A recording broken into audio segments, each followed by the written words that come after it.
Hello, traders. FX Pip Collector here. Today is Sunday, March 3rd, and this is my recap of the top view videos from last week. And the Euro US dollar came in number one, so we're going to do a quick recap. If you'd like to see my full top-down analysis on the Euro dollar, make sure to check out the video linked at the end of this video over here.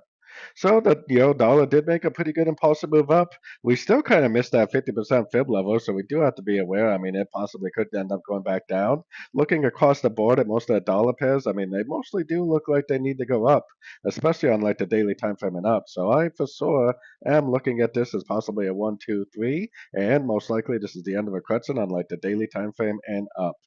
So taking it down to the 1 hour time frame, with all that information in mind, I am definitely looking for longs right now. I would only be going long at the end of pullback, so if I see it go down, some sort of a three-way pullback, another impulsive move up, then I would definitely take that as another long opportunity. Until the higher time frames tell me otherwise, like the daily and up, I am definitely very bullish.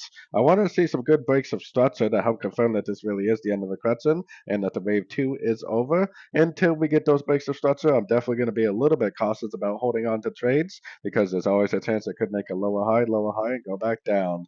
But for now, definitely looking for longs in an uptrend, looking for this break of structure to help confirm that it is the end of a correction, end of a wave two.